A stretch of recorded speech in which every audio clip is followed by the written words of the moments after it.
Unfinished business. The Ayersville and Crestivew girls basketball teams no strangers to each other. Last season it was the district finals where the Knights brought an end to the pilot season.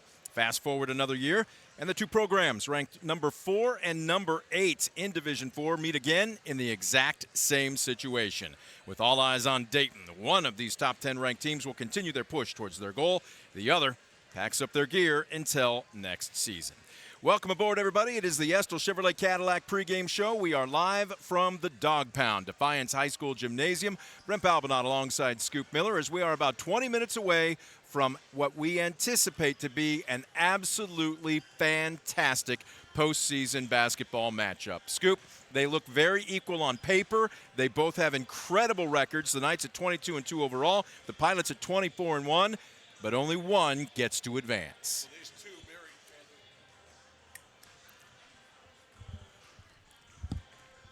Bring his mic up.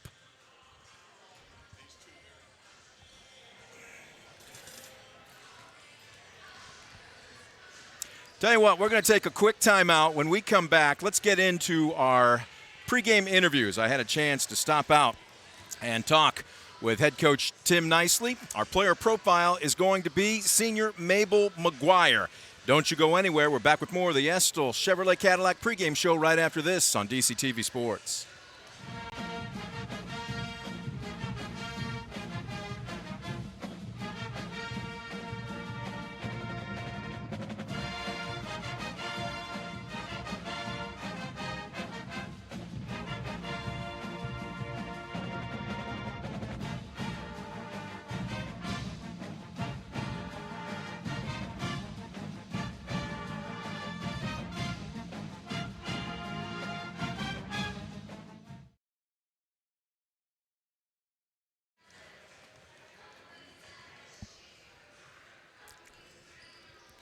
All right, we welcome you back. We will hold on those pregame interviews in just a second. Scoop, we've got your microphone cleaned up. You're ready to go. Break this one down for us. Well, these teams mirror each other as far as matchups.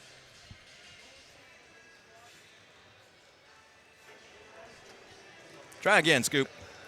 Now you're hot. These two teams are really clones of each other. They match up in so many ways. I mean, athletically, this is one of those pick'em games. I think the only differential right now, Crestivew in the last 3 seasons has won 12 tournament games. On the flip side, Ayersville's won 3. Now, how much that will come into play, who knows? I mean, both these teams have the talent to not only win tonight, but go a long way after this. But again, I think this is going to be a tremendous matchup. Everything you would want out of a district final. Well, you've got one team that wants to push it. You got another that loves to play half court and just run you down defensively. So here's my question. What prevails tonight, the irresistible force or the immovable object? Well, that's a great question, and I think what's going to boil down to is the fact that Ayersville needs to handle that pressure they're going to see from the Knights. If they can handle that pressure, that's going to allow them to get into those half-court sets. That's going to allow them to play some half-court basketball, which is going to favor the Pilots. Meanwhile, if Crestivew can find a way to speed up Ayersville, boy, that's going to loom large for them because Crestview's team would love to get this game in the 50s and 60s. And, of course, Ayersville, as we know, so defensive-oriented, so efficient on the offensive end as well, but they'd love to keep this game in the 30s. We're going to take a quick timeout. As I mentioned earlier, I had a chance to stop out at an Ayersville practice earlier this week and talk with head coach Tim Nicely. Our player profile, she is bubbly. She is also ferocious. She would be the point guard for the Pilots, Mabel McGuire. We'll hear from both on what it took to get here and, more importantly, what it will take to continue the season. We'll take a quick timeout. Back with more of the Ayersville Chevrolet Cadillac pregame show right after this on DCTV Sports.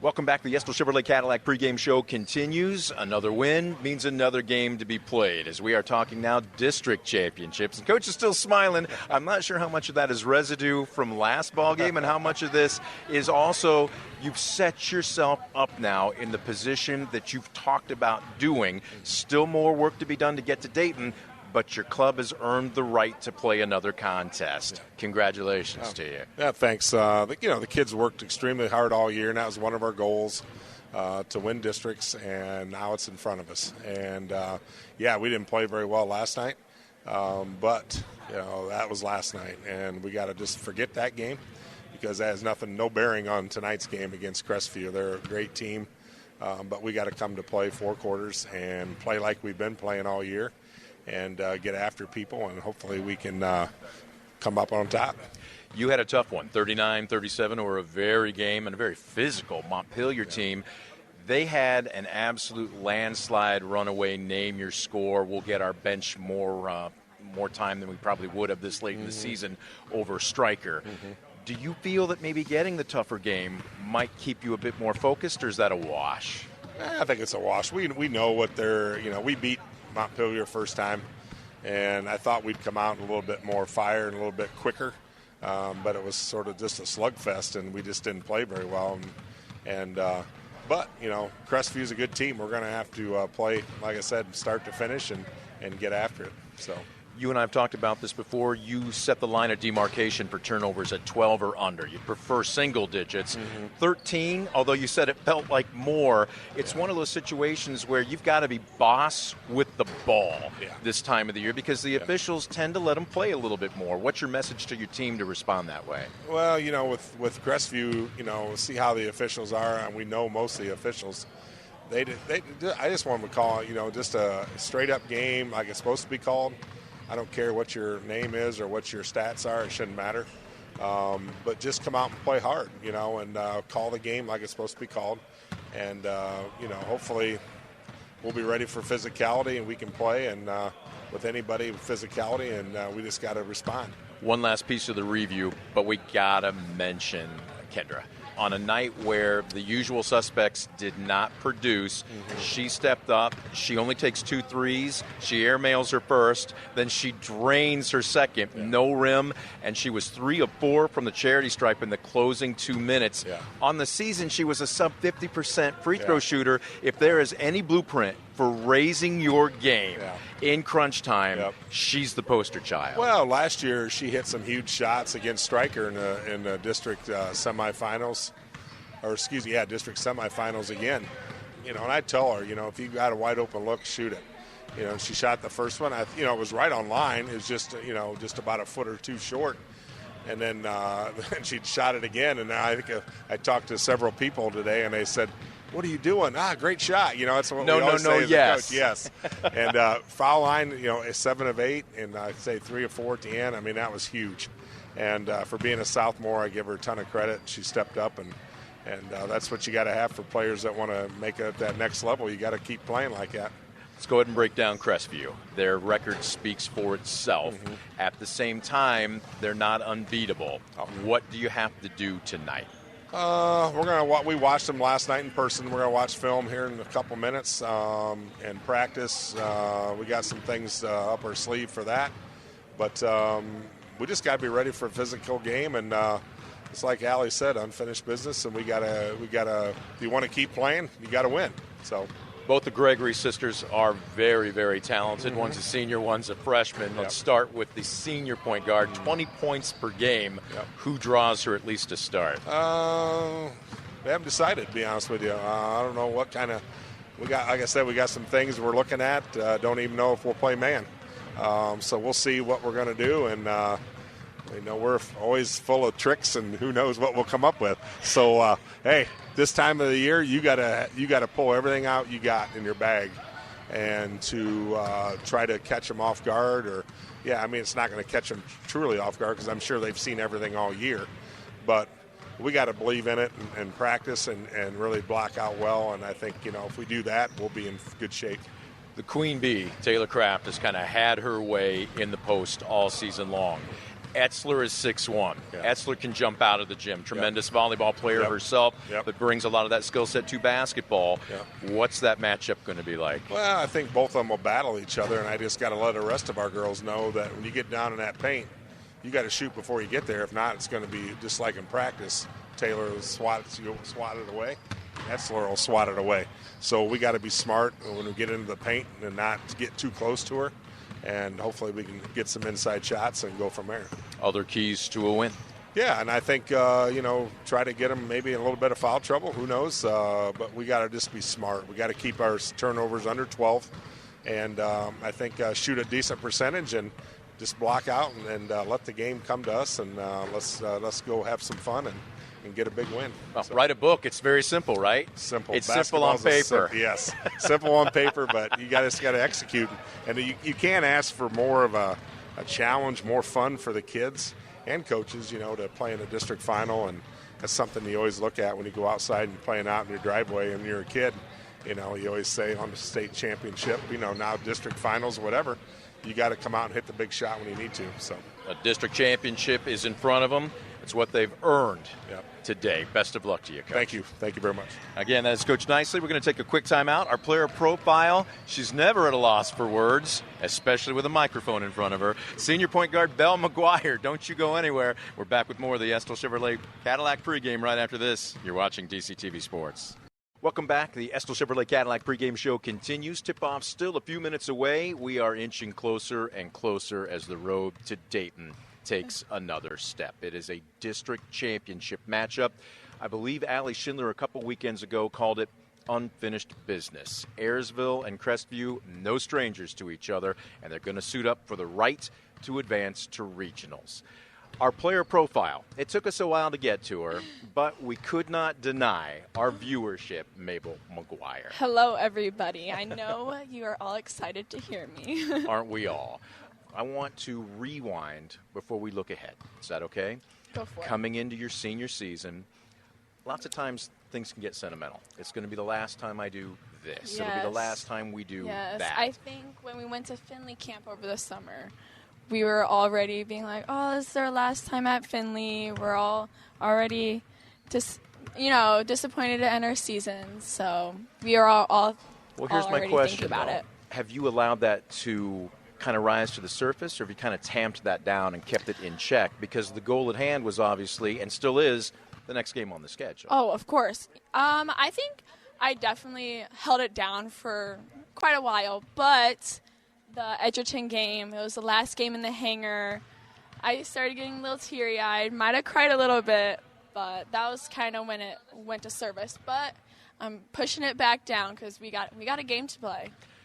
What were you working on in the off-season? I know this team goes over to Finley, does the camp every summer, correct? What Yes. were you identifying? What did the coaching staff tell you they wanted you to improve on this year? Definitely my shooting. I don't take very many shots. It's a lot of people have told me I need to start taking more shots. So I definitely try to shoot more. And What's a good shot for you? You're not shooting just for shooting's sake, though. What's a good shot for you? I definitely like to drive in the middle of the paint and shoot. That's about it. I don't really try to shoot outside shots unless it's pretty wide open and that I have a lot of confidence to make it. You are the defensive stopper. Coach has sung your praises constantly about being not just the best defender, but the best on-ball defender. That's a part of the game. That half of the court, quite often, a lot of players don't really take a lot of interest in it. Good defensive play usually doesn't make the highlight reels at 6 and 11, but you wrap both arms around it. Where did you build that love of defense? Well, like I said, or like we were just talking about, I grew up with 3 brothers. They were all so much taller than me. I could never really do anything on the offensive side when we were playing. So defense was kind of where I was at, especially if it was a one-on-one with my older brother, Weston. I definitely had a lockdown on defense to be able to at least get the ball back. You admitted they beat you pretty good when you were younger, correct? Yes. Did that instill some toughness in you, though? I think so. I'd like to say so. I mean. Let's talk a little about you being a multi-sport athlete, because you play volleyball, you play softball. Do you have a favorite, or is it whichever one's in season? Kind of whichever one's in season. I definitely like them all. The team, like each team, I love. Last year was my first year playing softball since 8th grade. So right when I got back to it, enjoyed it. The term is student athlete. You have a 3.80 GPA. Yes. What's your favorite subject? I definitely like English. I think English is kind of where it's at, I also like science. Science is fun. you could kind of call it loosely a broadcasting world. You're in the video production department, correct? I am. I take a video production class. What do you do in that? We do news broadcasting.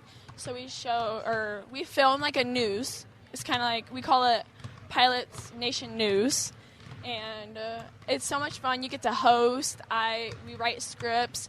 We make videos. So during football season, I made a hype video for the Sonora and Ayersville game for the boys. That was pretty fun. Everybody got to enjoy that. So, I mean, it's a fun class. I was Video Production Student of the Year last year. She says that, beaming as she looks at me and gives herself a little bit of a pat on the back there. Hoping to get 2 years in a row. Okay. So, in a couple of months, you're going to be styling in the cap and gown, strutting across the stage, diploma in hand. What's the future hold for Mabel McGuire? I would like to go to Northwest State Community College and get my nursing degree. And I want to get my RN and do labor delivery nursing. Now, what got you interested in that? I went on to like a camp. I went to a camp, kind of a one-day camp to Lourdes University, and I got to help deliver a baby. It was a big doll thing, and it was fake, but it was so much fun. It was very realistic, and I enjoyed it so much. And I was like, this is definitely what I want to do. We're not going to graduate you just yet. You still have basketball and the spring to go here. Yes. Let's talk about Crestivew. Allie Schindler talked about it during her player profile. She called it unfinished business. Exactly. You guys openly talk about that. Yes. We lost to them last year. Same place we are now. Lost them. So we definitely are so happy to get this second chance. And this is our year. I mean, this is our last year to do it. So we won it this year. Break them down for us. What do you see when you take a look at the belt? Obviously we see the Gregory girls, both of them. Both very talented family, obviously. Allie Schindler will definitely guard the senior, and I will guard sophomore. She's a freshman. Freshman. Casey. See? Wow. Yep. Very talented. They both can shoot. They both can drive. I think if I played a little off on her, I think she might be a little bit quicker than I am. So if I play off on her and just keep a hand in her face, and move my feet, I can pretty much stop her. For this group, this team, you were built to do this. 4 senior starters. What would it mean to you? Not just as a group, but you individually. It would honestly mean so much to me. I love to win. I love winning. And this season has definitely showed that as a team we love to win. Like I said, last year, I mean, we were in the same spot, and unfortunately we lost. We lost 2 seniors last year. And, again, we didn't have Taylor last year, and this year we have, I feel, such a better chance. You know, the 4 of us have been playing together since, 5th grade. We all just kind of connect on that personal level, and I think it would be such a big deal for us and everybody in the Ayersville community to get to regionals. Last ball game was a good example of this, and I'm guessing Crestivew is going to take it even another notch or 2 up. Sometimes it just comes down to will to win. Exactly. What's this team's will? Oh, we have huge will. We wanted to win since at least my sophomore year. We won GMCs, got to tournament, and just kind of blew it. And so ever since then, we're like, it's our time. We need to get this done. This is for us. Good luck to you. Thank you. Belle McGuire is our player profile. We're going to take a quick timeout. Our Baker Schindler starting lineups just around the corner. You're watching the Ayersville Chevrolet pregame on DC TV Sports.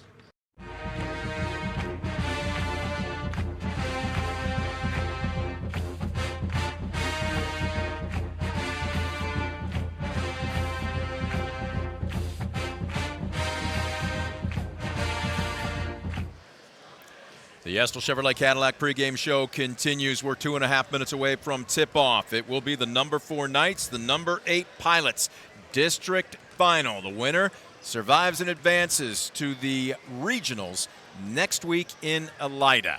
Let's go ahead and give you the Baker Schindler Company starting lineups. First for what will be the home team, the Crestivew Knights, 22-2 overall, 6-1 in the Northwest Conference, led by head coach Mark Gregory. He will send the following 5 onto the court. At the point, It will be Callie Gregory. The name sounds familiar? Yeah, you're going to hear that a couple of times here tonight. Callie Gregory, a 5'10 senior. She is the starting point guard. She has already signed to play at St. Francis University.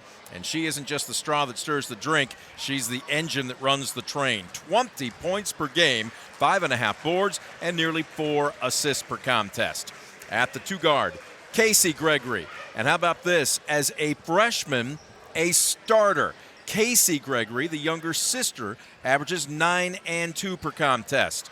At the swing, it will be Josie Kolwicki. Kolwicki, a 5'5 junior, best on-ball defender. Kolwicki, averaging 3 points and 2 boards per contest. The front court as follows. Ellie Klein. Klein standing in at 5'5 and a junior. She averages 10 points per contest, and she knows how to pass the ball. 5 assists per game. And then down low, Maya Etzler. Etzler stands in at 6'2". She's going to play volleyball at Ashland University. Etzler, not much of a scorer, but she does average 8 points, but she cleans the glass with 8 rebounds per contest. On the flip side, for head coach Tim Nicely and the 8th-ranked Ayersville Pilots, 24-1 overall, 7-0 in the GMC, it will be the usual suspects. At the point, 5'7 senior Mabel McGuire. McGuire averaging 4 points, 2 assists, 2 steals per contest. At the off guard, she's going to Bowling Green. I still think she might want to be a manager, but I'll talk to her about that afterwards. She's all smiles. Kirsten Mannon. Mannon stands in at 5'9". She's got 7 points and 3 boards to her credit per ball game. Kendra Waldron, as cool as you like, sophomore. She was the X factor in the big win against Montpelier. She went 7 of 8 from the free throw line and led the crew with 10 points that night. She averages 8 points and 2 boards, almost 2 steals per game as well. Then the front court, it'll be senior Allie Schindler.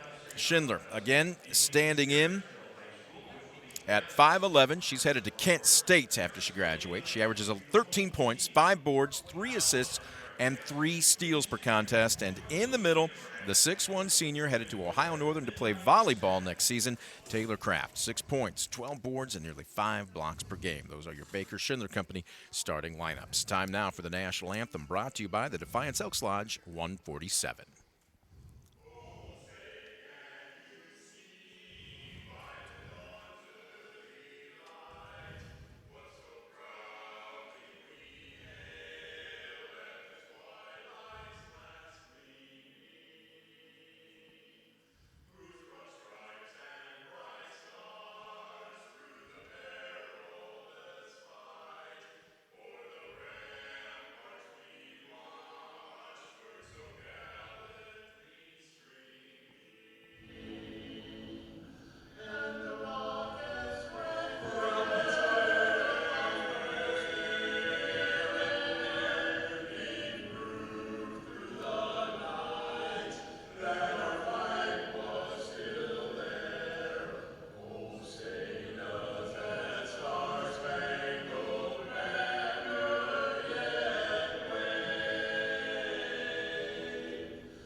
Nothing quite like the national anthem done men's a cappella style. Well done. Our thanks going out to our underwriter for the national anthem, Defiance Elks Lodge, number 147.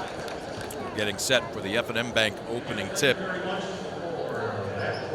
Nothing left to do but get this one started. It's one of those situations where you need time to decompress, maybe heal up from a game afterwards. Obviously a chance to do the scout, but when you have 24 hours to turn around and then get back after things, sometimes, especially when you got a lot of the oil in the joints that these youngsters do, they would say, you know what, let's just play them now. Get it over with. Scoop, you've been in this situation before. How do you tamp down all that extra energy, keep them focused, and yet at the same time then unleash it when the time is right? Well, it's that mindset you try to create throughout the season where the most important game is always the next one. And right now, we're at the next one. So you want to try to go out, don't reinvent the wheel, go out there and do what's got you to this point. So focus on those strengths. You got a solid game plan, a scouting report coming in. You're going to try to maybe exploit some weaknesses in your opponent. But above all else, leave everything on the floor. When you walk off the floor, you can walk off your head held high knowing that you did everything you could to prepare and you worked as hard as you could. And when you do that, the scoreboard typically will take care of itself. Had a chance to talk to both coaches, Tim Nicely during a practice yesterday, Mark Gregory for the Knights earlier today, and they were just blunt. They know us, we know them. It's now who executes better. Coach Gregory did tell me, though, we've got to be physical with them. Montpelier got into the jerseys, I should say, of Ayersville 48 hours ago and gave them all kinds of fits. He goes, we want to wear them down. We want those legs tired. We want to make sure those arms feel weary if they're going to the free throw line late in the ball game. And he goes, if we do that, we feel that we can win the contest. On the flip side, for head coach Tim Nicely and company, you have the feeling there may be a wrinkle or two that they haven't shown yet this season. I'll hold that analysis for you until we actually see it. But I get the feeling, Scoop, that Ayersville might run a little more zone than we're used to seeing. And there may be a big, not a small, a big wrinkle when it comes to one of their offensive series. Well, a lot of coaches like to do that. You know, there's things you really work on throughout the season, but you kind of keep them in your hip pocket for moments like this where it's going to come down to maybe a play or two you're going to have to execute, and maybe if you can have that little X factor, catch them by surprise, catch them off guard, throw them a new wrinkle here offensively or defensively, that could be something that could turn the tide.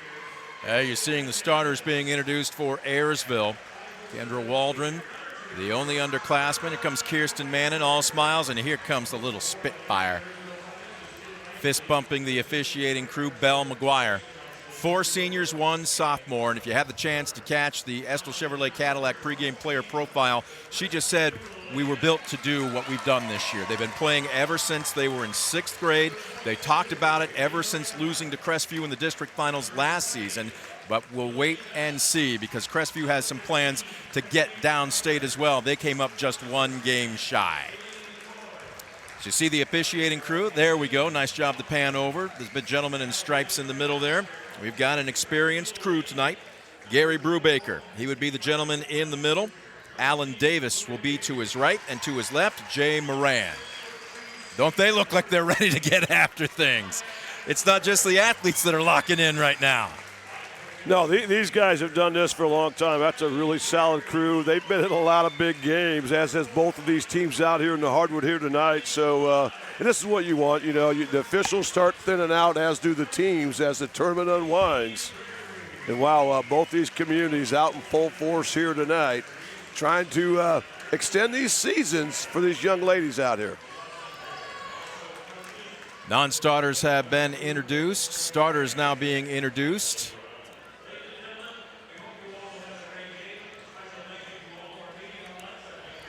I'm going to do a little bit of changing from the original roster that I was shown, as Maya Etzler is wearing 14. Always keeps you on your toes, doesn't it? Yeah, Maya has a brother that plays for Ohio State, and Kaylin and brother Javen plays for Miami of Ohio. Look at these two Amazons in the middle. It'll be Etzler at 6'2" and Kraft at 6'1", and Kraft wins the F&M Bank opening tip-off. Well, those two are going to be a fun matchup to watch all night long as well, but Kraft does control the tip. McGuire about 25 feet out, uses a screen, nice pick and roll, driving hard to the iron, and it falls. Boy, you talk about using the friendly roll there, and Mannon draws first blood. Well, how about that nifty assist there from McGuire? Well executed. Look at Ayersville coming out in a 3-2. What did I tell you, partner? I had a feeling. They're going to lob it down low. The pass is just a little bit off the mark. Gregory was unable to come down with it. And that ball is knocked out of bounds, and it will go to the Pilots. Well, that time, Crestivew ran a nice set off that 1-3-1. They did a great job of screening the backside, got the ball deep, but just could not finish inside. Coach Mark Gregory told me they were going to come out and press, and that's exactly what we're seeing right now, and Callie Gregory has just tied this ball game up. Yeah, points to the defense. Always something big in tournament time, and the press pays off right away. Waldron on the drive, this one around the world, and spits out Etzler. Makes it one and done. So the first turnover of the game leads to a basket at the other end for Crestivew. Little late to rotate over, and wow, a flick of the wrist. I was told Callie Gregory does not lack for confidence, and it's pretty clear she doesn't as she drains an F&M bank three. Well, from the field, she shoots over 60%. From the three-point line, just a little bit over 43%. And wow, that one, nothing but net. Fantastic possession that time by Crestivew. Ball never hit the ground. 4 of the 5 players had the ball in their hands. Good inside-out approach. Schindler surveying the defense, swings it to the far side. Are you kidding me? Kraft launches a three. One and done, quick outlet. Here comes Casey Gregory, the freshman. And Ayersville quickly gets back into that 3-2 zone. Surveying it, kind of lazily working it around the post, and a nice backdoor cut coming in, and that was one block for Kraft, but an offensive board. Second time, still in and out, and this time Taylor Kraft makes it done. Quick outlet pass, Waldron released, and she tried to make her move before she had the ball. Yeah, that it was there. Great outlet pass as Crestivew thought the ball had gone to hoop, kind of started jogging back, but nice long outlet pass, but it looked like tried to do a little bit too much too soon. That's a second turnover in 4 offensive series for Ayersville. And Scoop, you talked about that during the pregame. You have to keep care of the ball against this Crestivew team. Yeah, I think that's going to be the biggest telltale tonight. There's a great hustle play to save the basketball. Did Belle McGuire save that? Yes, she did. Wow, we see you, number 2. We see you.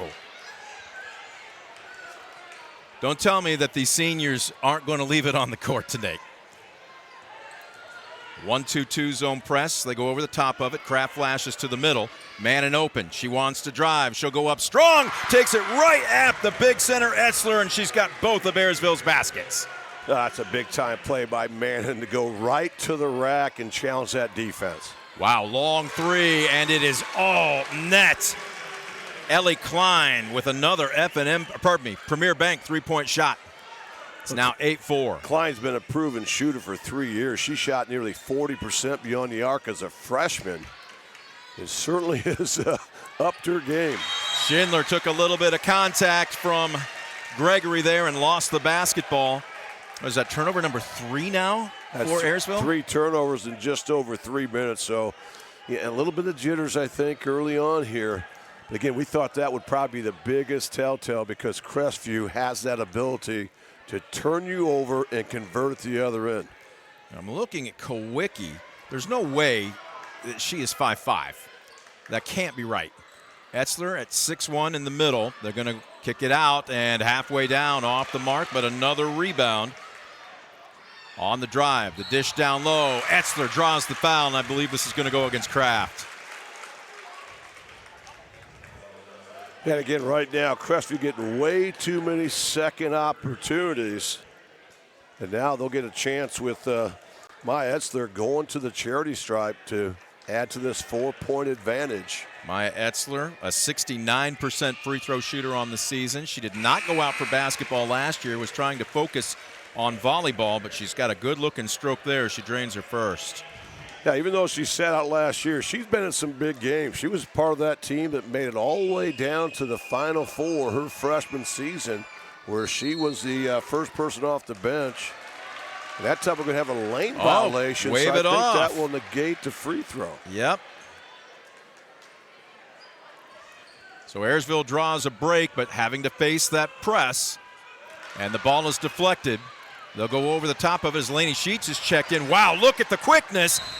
Normally you don't see Belle McGuire out-quicked, and even though it didn't pay dividends, Julie Kowicki getting into the heads of maybe the opponents for just a second or two here. What a smart play by Kowicki. She saw that it was a 50-50 ball, made sure she tipped it where a pilot could not track it down. Unfortunately, just a little bit too hard, and Ayersville will maintain possession. Laney Sheets is checked into the ball game, the lefty on the penetration. McGuire off the screen. Schindler, they've got to get her involved in the offense tonight. They're doing a great job, they being Crestivew, is switching on screens right now, Scoop. McGuire stops. I thought she had the 15-footer if she wanted it. Sheets on the drive. Uh-oh, that's going to be a travel. Is that 4 or 5 now? Well, that's the fourth turnover here. And again, just a little over 4 minutes. And again, you know, there's going to be more contact. It's going to be a physical game, and that's going to be part of it. So you really have to just play really strong with the basketball. Ayersville stays with this 3-2 defense. Boy, look at Kraft and Etzler banging away in the low blocks. So they flash to the high blocks, quick hands by Mannon, but she couldn't quite come away with it. Etzler tries to go down low through the fingertips, and it's tipped to Schindler. Here's a rare fast break opportunity for Ayersville. She'll get rid of it. Sheets will kick it out. Boy, I'm somewhat surprised there that Allie Schindler didn't take that shot. Boy, she's got Gregory right in her grill and throws it away. Another turnover. Here comes Klein. Lots of contact, and from a rear end, Sheets, that's a steal, and then another turnover. Here comes the freshman, Casey Gregory, who dishes it back out. Etzler, one and done. We've got a bit of a frenetic pace right now in the early going. It's frantic. A lot of pinball going out there. You know, both these teams are, you know, we talked about how good the offenses are, very efficient, but we also need to emphasize both these teams come in surrendering under 30 points per game. So both these teams could get into you defensively. Kraft's going to work on Etzler. She lost the ball on the way up. Another miscue. Here comes Crestivew on the drive. No, they're going to wave off the basket. I was about to say what an incredible feathery touch off the glass, but they're going to say a charge on Callie Gregory. Yeah, Mark Gregory, you know, I'm sure he did not agree with the call, but he's okay with Very her taking it in there. I mean, go in there, and that's your game. That's been your game all year. Be the aggressor, and credit Ayersville for taking that charge. And that's 4 turnovers now for Crestivew. Wow. If you count the lane violation, you count that offensive foul right there as 2 of them. They flash Waldron, who's just checked into the ball game, and she takes a foul in the open court. Casey Gregory picks up her first. Belle McGuire checked out, and is she about to check right back in? So clearly that was an instructional substitution, and it looks like Mannon will now catch a breather with 2:05 left to go here in the first quarter.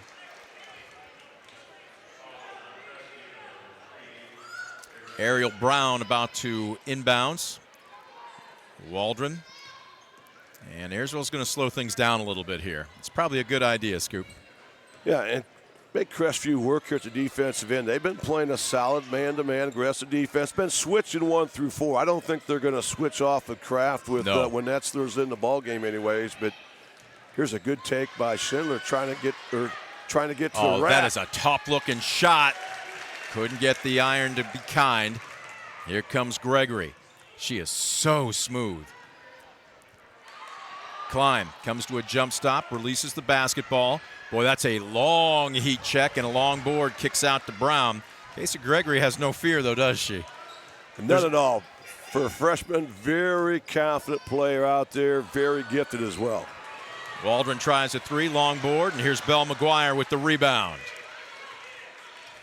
Schindler says, let's slow things down and run some offense. Schindler trying to cut underneath. Gregory staying right with her. Waldron looking, nothing doing. Uh-oh, she's picked up her dribble. This could be trouble. McGuire gets a little bit of a love tap as she falls out of bounds. 1 on nobody. Good job by 3 gold jerseys to get back on Kulwicki. Long 3 at the other end, and Gregory, check that, that's Klein, nails it. So that's Klein's second Premier Bank 3, and Tim Nicely is going to burn a timeout to talk things over. 12-4, just over 40 seconds left to go in the first quarter. 4th-ranked Knights, 12. 8th-ranked Pilots, 4. We'll take a quick First Insurance Group timeout. We're back with more after this on DCTV Sports.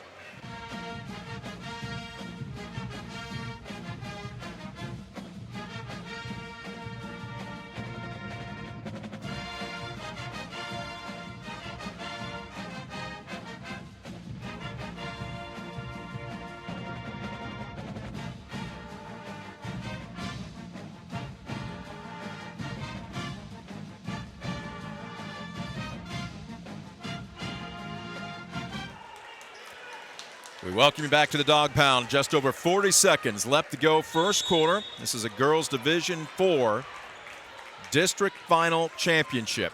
If indeed I can be redundant, final is a championship. The winner advances to next week's regionals. And right now, coming out of that timeout, Belle McGuire tries to split a double team. She is fouled, and they're going to charge this one to number 5, Callie Gregory. Scoop, that's her second.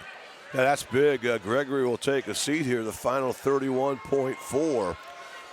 They list her at 5'10", but Scoop, she's standing next to Taylor Kraft right now, and to me, she looks the better part of 6 foot. As the first free throw is up and goes begging off the left side. Belle McGuire, a sub 50% free throw shooter this season at 47%. Well, that was an excellent set that the Pilots ran out of the timeout. Design play. They got just the look they wanted. And there they connect on the back end to end the run there for Crestivew. I was going to say it was a long drought for Ayersville. Still to within 7, though, and we'll see if Crestivew decides to take their time in the next 20 seconds or if they continue to run things as is. Looks like Ayersville has switched now in a man-to-man. 10 seconds and counting. Gregory has picked up her dribble to get it right back to her. The freshman still holding it. 4 seconds. 2 seconds. She's in trouble. They're going to get a shot off. A prayer at the buzzer will not fall for Ella Klein, and we have come to the end of the first 8 minutes of play. Number 4, Crestivew 12. Number 8, Ayersville 5. We will take a quick First Insurance Group timeout. Second quarter, when we come back, you're watching DCTV Sports.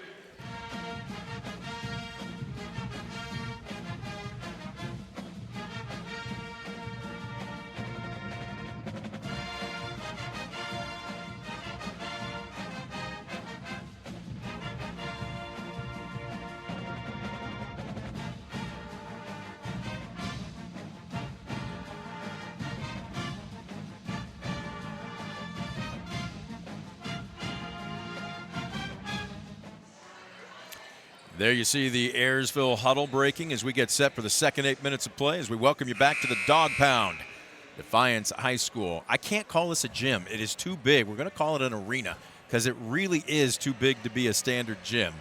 Number 4, Crestivew, leading number 8, Ayersville, by a score of 12-5. Let's take a quick peek at your Mark Moats Ford stat summary. First for points, Callie Gregory leads the charge. Actually, I stand back. Ellie Klein drained 2 3-pointers. She's got 6, Callie Gregory with 5, and Maya Etzler 1 of 2 from the free throw line. For the Pilots, Kirsten Mannon with 2 quick baskets. Belle McGuire with 1 of 2 from the charity stripe. Scoop, what have you got for turnovers and board work? Well, Ayersville turned it over 8 times in the opening 8 minutes. Wow. Meanwhile, Crestivew turned it over 4 times. On the glass, Crestivew out-rebounded Ayersville 7-5. Okay. Do the number of turnovers surprise you at this point? Yeah, both teams really surprised me. You know, Crestivew coming into tonight's contest on the season, you know, they have only turned it over a little bit under 9 times per game, but yet they had 4 first-quarter turnovers. Then Ayersville really out of character, 8 turnovers in the opening 8 minutes. They just need to settle in, play their game, and they can work their way right back into this one. That foul in the open court goes against Belle McGuire. It is her first. And look at Taylor Kraft overplaying and getting the deflection and the steal. Here comes Allie Schindler on the run. 5 white jerseys, though, get back in transition defense. Schindler will set up the half-court offense. Kirsten Mannon for 3. Got it! Kirsten Mannon with all but 1 point so far in the early going on that Premier Bank 3. And it pulls the Pilots to within 4. That'll give you a little confidence right there, attacking that defense over the top. Kraft with the block, loose ball. They'll kick it back out, not waiting. Klein drains a 3. Another offensive rebound by the Knights, and they quickly convert that into a Premier Bank 3. Wow, that's a big play there by Crestivew. Ellie Klein averages 10 per ball game. She already has 9, and we're barely into the second quarter. Well, she has such a high basketball IQ. Remember, she played as a freshman and has a lot of years experience under her belt. And here they come out on a 2-1. And look at that execution. Count it, and one coming as Schindler with the foul. The basket is good. Wow, textbook transition break that time by the Knights. And once again, how about the pass there from Ellie Klein? Picked the right time to go diagonal And now they'll get a chance for the and one here as Casey Gregory, the freshman, squares up, string music. There's no way she is a freshman.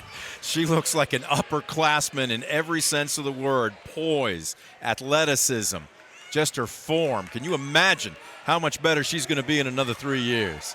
Yeah, they've been blessed with a lot of talent over the years. And, wow, to think opposing coach, you might see her the next 3 years. Look out. Kraft down low. She was a little behind the basket. Couldn't quite get the roll. It's one and done again. On the fast break, Klein will slow it down. Spotting up for three. They cannot miss. Callie Gregory from beyond the arc. She's got 8, and Ayersville needs a timeout. Largest lead of the ball game. It is 13 right now at the 5:47 mark. We will keep it here. Scoop, plenty of time left, but right now you get the feeling, I don't want to say must score, but you need a good look. What is Tim Nicely drawing up here offensively? Well, I think right now it's going to really start with the defense. Right now they're a little bit lost, just like right there. No excuse. You got Callie Gregory coming down, spotting up for an uncontested three.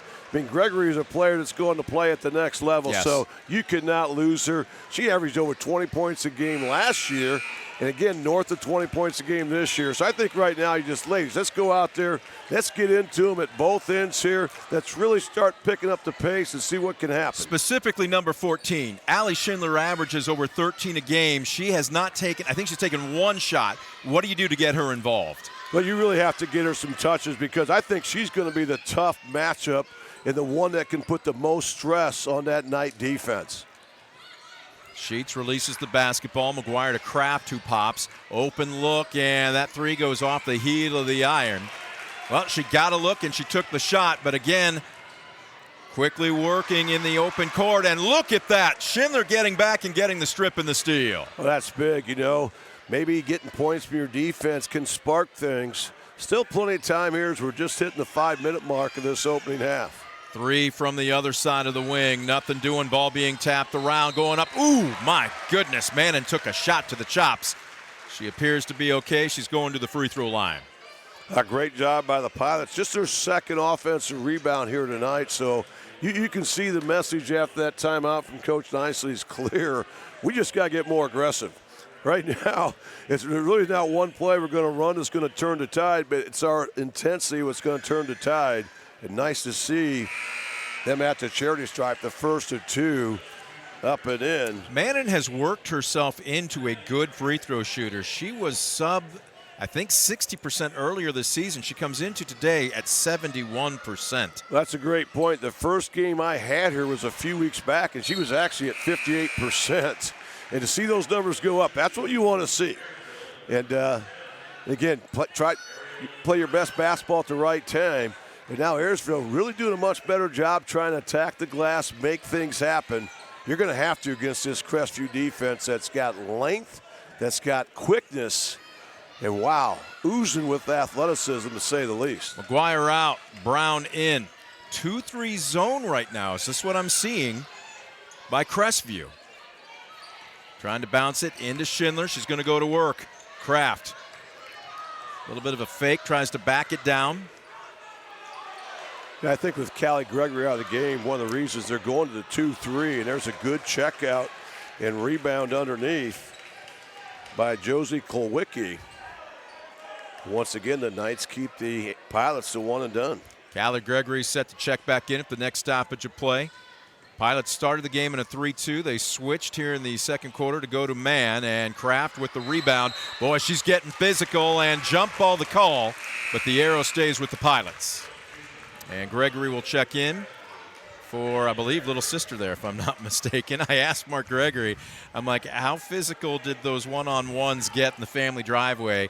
And he said, enough, but he said they're as tight can be as far as siblings are concerned.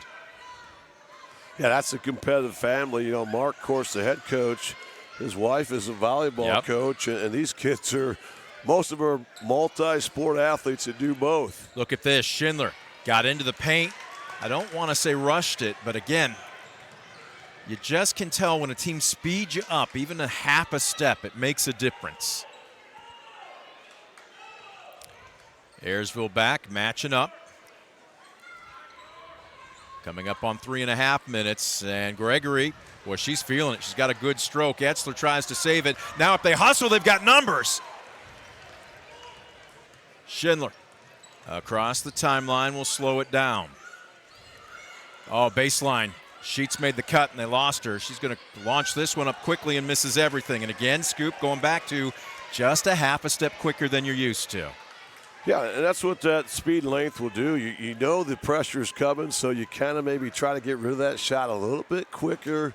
You rush a little bit, and things just aren't quite there. But again, there's a reason Crestview's only given up 28 points a game on the season. Nice backdoor cut, but Klein can't find it. Boy, lots of contact as Schindler tries to drive out of it, and Klein's going to pick up foul number 2. Yeah, and Klein's going to have to adjust that. She did an excellent job of really being in great position and keeping her hands back, but we've seen veteran official Gary Brubaker very consistent about calling contact kind of when you're out on an island by yourself away from the basket. He's been consistent blowing the whistle. As a player, you really have to adjust and be smart, maybe get out of dodge or get a better pursuit angle. Waldron has checked back in for the Pilots. Casey Gregory will spell Klein for Crestview. Waldron releases the basketball. They cut her through, can't find her. She'll pop. Brown on the drive, dishes. Ball just seems to be sticking a bit. That's a dangerous pass. How did they get that into Mannon? And then she gets a facial from Gregory. Gregory running the break. Drives, dishes, 3 on the way from the right wing. They cannot miss. Sister to sister. My goodness, that was to perfection. Callie Gregory got good dribble penetration deep, drew the double team, and then she went inside out. And she didn't have to look. She knew exactly where Casey was going to be. Heat check from Kendra Waldron. A couple feet behind what was the dagger 24, make that 48 hours ago. Second Premier Bank 3 there for the Pilots to maybe give them a shot in the arm here. They now are trailing by 12. You'd love to get this down to single digits here before the half. You got 100 seconds left here to work with. Well, it starts on this end of the court. You got to get a stop. Bounce pass on the cut. Gregory tries to kick it out, and boy, talk about hustle in the far corner by Kraft, and then she throws it off of Etzler out of bounds. This is where I think you see teams like Crestview that bring an extra dimension that other teams during the regular season don't. You get an offensive board or you track down a loose ball, normally teams are hustling back in transition defense. Not necessarily with Crestview. They're going to come up and put a defender on the ball. And there's a turnover. Here comes Gregory, and now she'll slow it down. And she'll spot up. I don't know what else she can show us here in the first half, Scoop. She is putting on a clinic. Well, she is, but that's a breakdown of defense because that's something she's going to do every time. You allow her to get space, catch and shoot and rhythm, the result's going to be the same. Sheets quickly launches up a turnaround jumper, and again, it's one and done. The Knights are really controlling the glass at both ends. The reason for this 15-point separation. Crestview will be very patient here, trying to get that high percentage shot. If not, they can play it down and hold for the last one.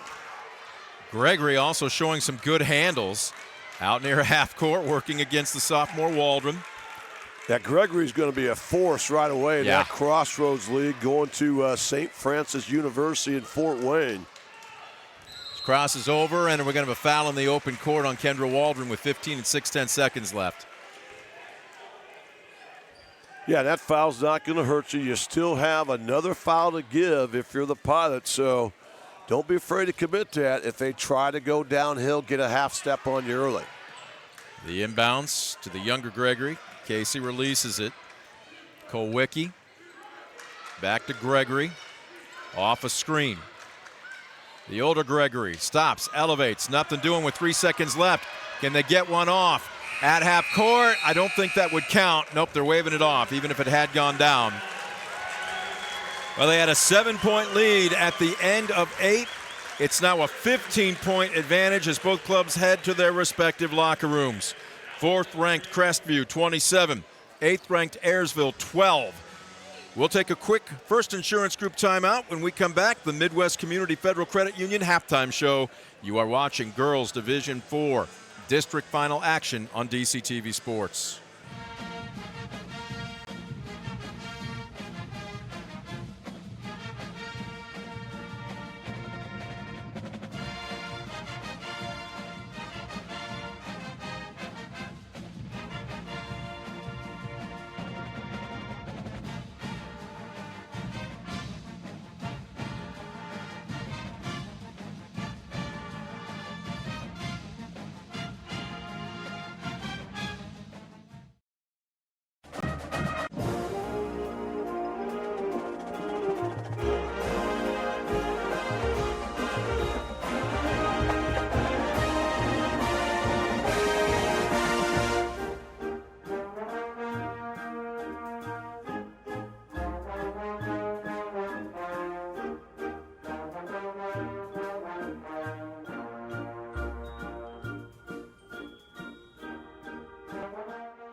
We welcome you back to the Dog Pound as Tim does a nice job. There you go, right at the end of the bench there.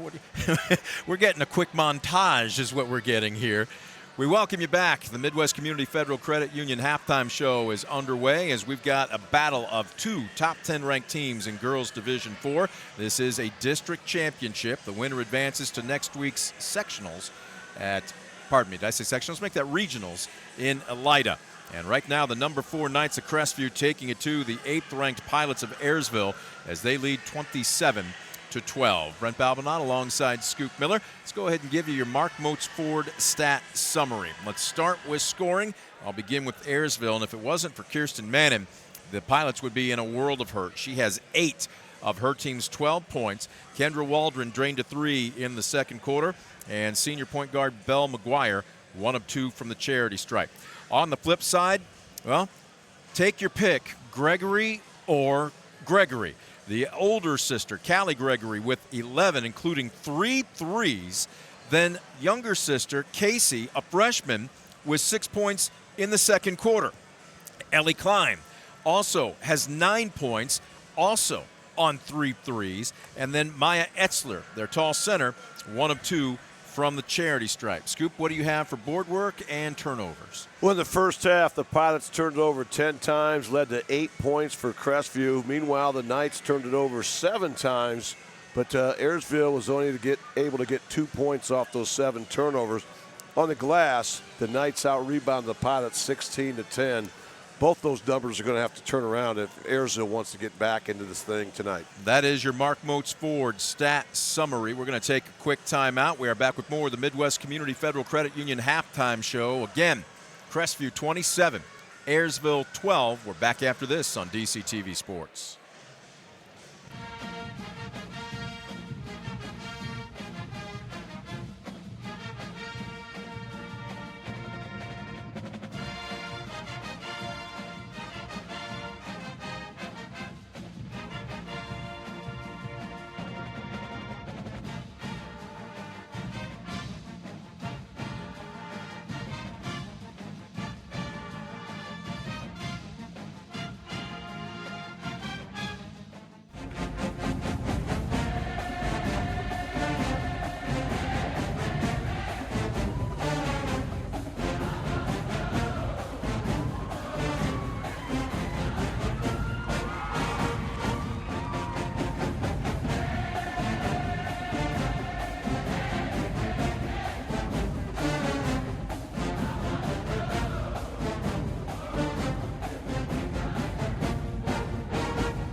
Back at the Dog Pound, and there you take a look. Really, I'm impressed with the response that Crestview's fans have brought to the Dog Pound tonight to Defiance. They not only are filling up that section, which is technically reserved for Defiance's student section called Kirk's Crazies, but I'm looking up and down on the near side where we're set up on the mezzanine level here, and it is full. Crestivew has responded. Not to say that Ayersville didn't, but my goodness, they are here to watch some good basketball tonight. And they have not been disappointed. More than happy to make that drive if you're from Convoy Crestivew. The fact that these girls have put on a show. I mean, they came to play. They knocked down some shots early. I thought their defense kind of got them going with some quick steals as well. We talked about those 8 turnovers by Ayersville in an opening quarter. But again, they do so many things well. I thought Ayersville might have a good shot there when Callie Gregory picked up that second quick foul there in the first quarter. But Ayersville unable to really attack her in that second quarter. She played clean through halftime, so she has just 2 fouls right now in those 11 points that you mentioned. All right, so let's put on your coaching hat. Let's start with the Knights and head coach Mark Gregory. You're up by 15. To be honest, you've really established your will at both ends of the court. What are you telling your squad in the locker room? Well, you're telling them it's 0-0 right now, and you go out there and you win the first 3 minutes. You know, you go out there and play. Kind of like where we're at, but again, the first half is the first half. That's gone, and now you got to focus on what's in front of you. You know, they know how good this Ayersville team is. I mean, Ayersville's not 24-1 without a reason, so you have to keep the foot on the accelerator. You've got that start you wanted, but do not take plays off, and if you do that, you're probably going to be in good shape. Ayersville came out. They were huddled up. You saw a good look there, the 2 seniors, and they're almost attached at the hip. They've been playing ball since 6th grade, but Belle McGuire and Taylor Kraft were smiling, so they don't look like they're wound too tight. So here's my question. Let's flip locker rooms and talk about Tim Nicely's message to his team. He didn't keep them very long. They're out here with, almost 4 minutes to warm up. What are you telling your squad to start the third quarter? Well, we just have to go out and play our game. And I think, is it the offense? Where does that start, though? Is it the offense or defense? Well, don't kid yourself. It has to happen at both ends. But as you're always going to tell your kids, let's get that defensive pressure going. If we can get some points from our defense, that's going to bode some confidence. It could carry over to the offensive side of things. So, again, you always want to start with that defense. But credit Crestivew. I mean, they've got some good ball handlers out there. They're not going to be an easy unit to turn over. But remember, they have not seen a lot of quickness and length that Ayersville has this season either. So I would like to see Ayersville come out and really attack with some man-to-man full court pressure, something they're so used to doing. Allie Schindler averages 13 a game. I think you can count the number of shots she took in the first half on one hand.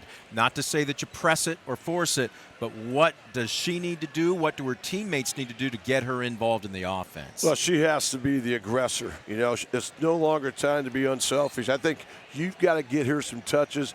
Again, she's the one person that can really beat just about anybody off the dribble. She has the physicality. She has that mindset.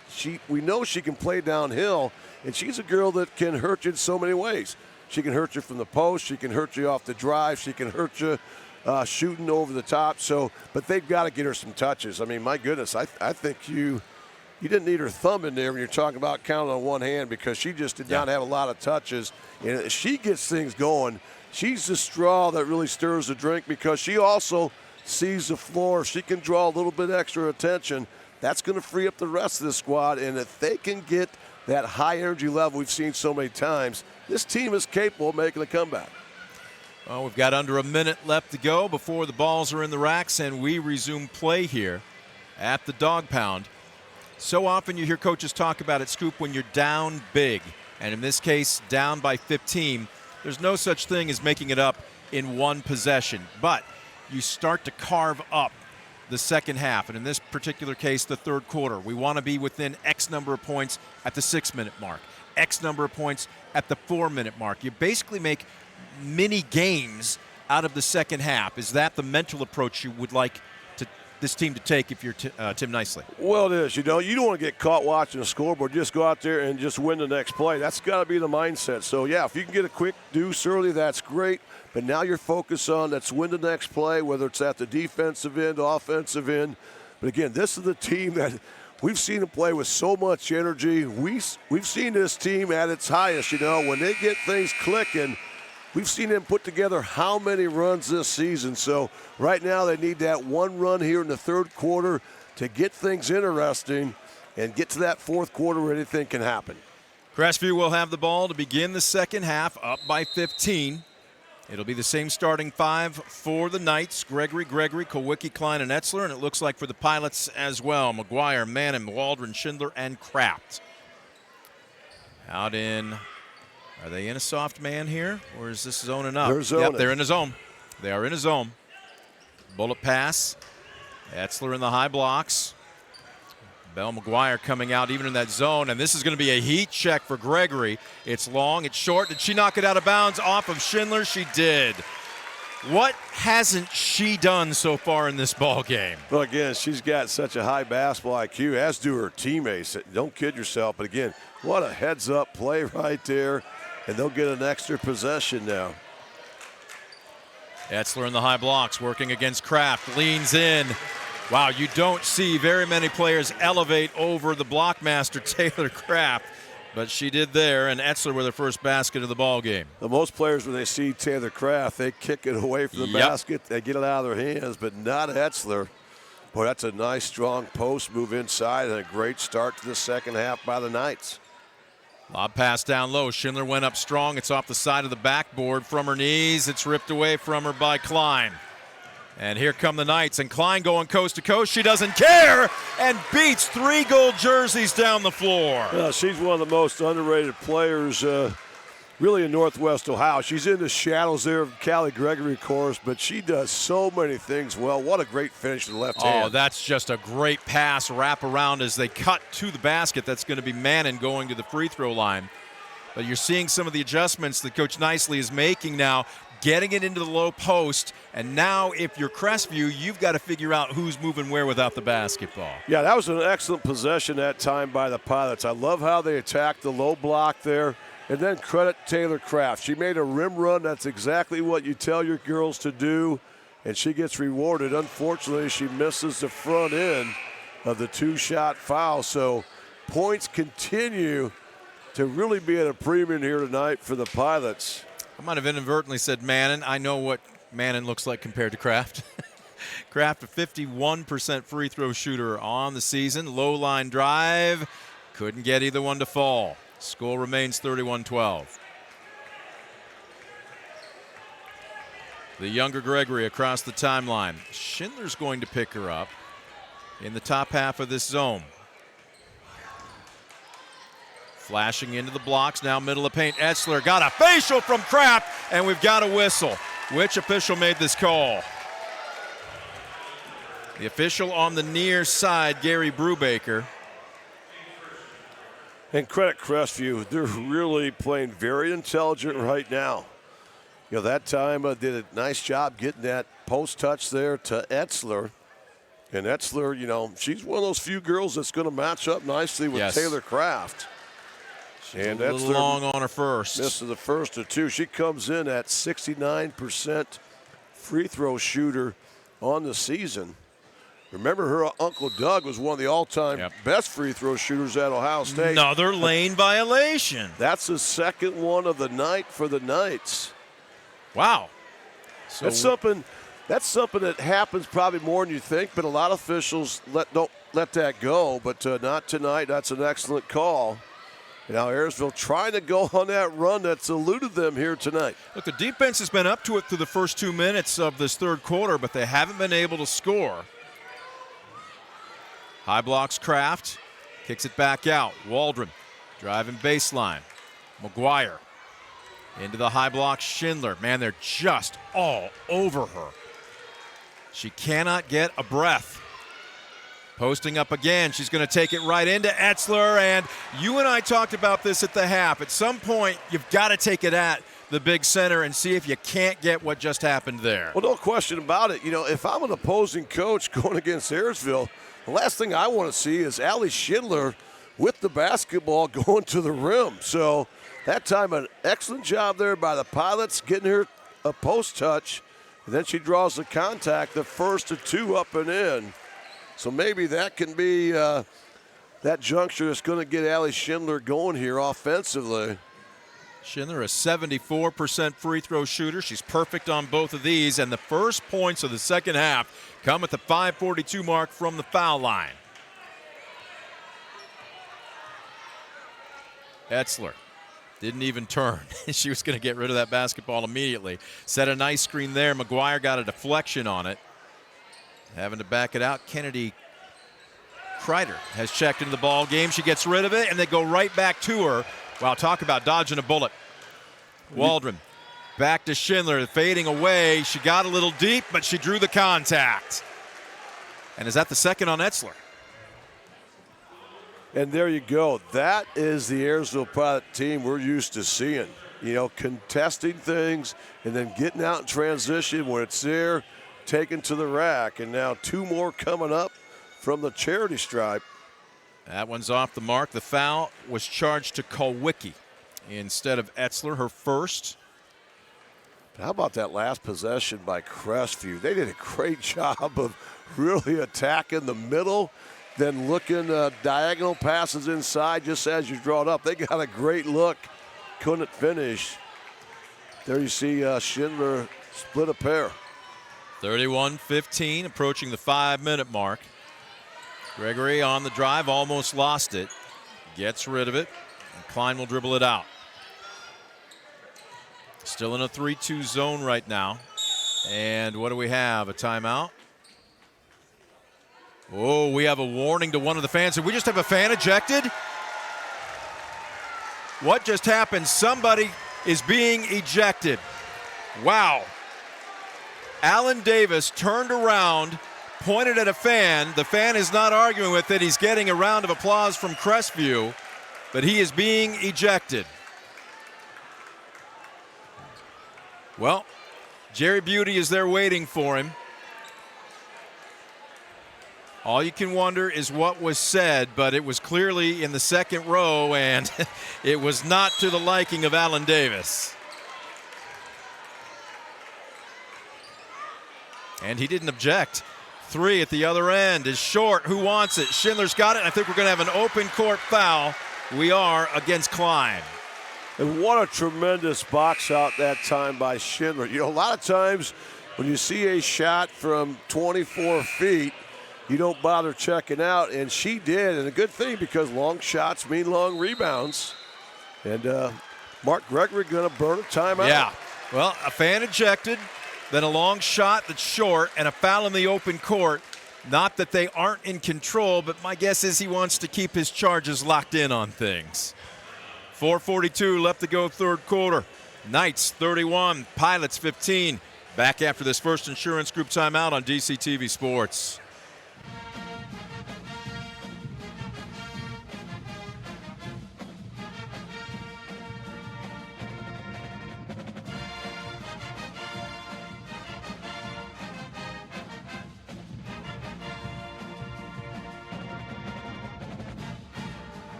Back at the dog pound, 4:42 left to go third quarter. This is a girls Division IV district championship. Number 4 versus number 8 in the state. And right now the 4th-ranked Knights of Crestivew have more than doubled up the 8th-ranked Pilots of Ayersville, 31-15. Brent Balbinot alongside Scoop Miller. Well, what else could we see here tonight? We've just come off of a fan ejection in the Crestivew section. A long shot that was short and a defensive board by Ayersville, and then a foul in open court, and Mark Gregory calls a timeout. You know, I really like that timeout. I know they're still in control, but, you know, Ayersville had scored the last 3. You get a little distraction there. You want your kids to stay locked in like they've been to this juncture. So probably a great timeout. They don't carry over, so you might as well use them. Ooh, tough pass by Kraft, and a bounce pass at that. It's stolen away. Up the court, Gregory missed. She left it short. Look at this, point center, and finally Kraft gives it up to Schindler. Waldron down low to Schindler, leans in, around the world, it kicks out. Ooh! And Schindler gets landed on by Etzler, and her teammates quickly over to help her out. And that was What a was good the call? possession by Ayersville. I think they're going to get Schindler on the back there going for that rebound. But again, I like how they got Schindler the ball down low again, and she went to the rack. She wasn't going to kick that out, and I like that because, again, she's a tough matchup. That's one she'll typically finish. It didn't go in for her, but again, that's the type of effort it's going to take to work your way back into things. Try and lob it down low. Kraft was fronting Etzler, and it's out of bounds off the Pilots. That's a great play there by Taylor Kraft. You know, that time Etzler was really trying to seal her, using her length, and she did everything right. Got that offhand in front of the ball, tipped it out of bounds. Brown in, man and out for the Pilots. Gregory with a little bit of French pastry in between the legs, as Al McGuire used to say. And she's going to back it out here with nearly 3.5 left to go. They'll set up their offensive pattern as Klein dribbles now in between the rings. Brown staying on her. Into the paint. That ball was deflected by Schindler. She's picked it up. Sheets just a half a step slower. It looked like she was going to pick up a steal there. Instead, they'll reverse it. Oh, my goodness. Gregory wide open. That was a deep three. Kraft with the board and a rare 3-on-3. Off the court. Here comes Brown. Back to Schindler. Waldron from distance. Off the far side of the iron. Well, good look. There's nothing wrong with this type of pace here for Ayersville. They're starting to do a little bit better job on the glass, and then they're starting to push a little bit. Now, if it's out there, go ahead and set things up. But, boy, that could have been a shot that really would have sparked them. She had a good look at it, had her feet set. Well, if you're Ayersville, your defense here in the third quarter has been exceptional. You've only allowed 4 points. The problem is you've only scored 3. And their free throws, they have yet to make a basket from the floor so far here in the second half. Gregory on the drive and the dish. Both teams maybe getting a little bit of a breather as this slowed down. Oh, wow, what a nice crossover by Klein, but she can't finish with the left hand. Look at this, 3-on-1. Schindler hit from behind, runs right into Etzler, and they lose the fast break opportunity. But now they reset, so I like putting pressure on that defense. There's a good-looking Jay. Great box out on the backside by Klein. And now Gregory brings it up in transition. Oh, nobody picks her up. Then Ayersville drew a break. She has just got a sweet-looking jump shot. And Tim Nicely wants a timeout with 2 minutes and 2 seconds left to go, third quarter. It has been defense, defense, and some more defense. 31-15, the fourth-ranked Knights leading the eighth-ranked Pilots. We will take a First Insurance Group timeout. Back after this on DCTV Sports.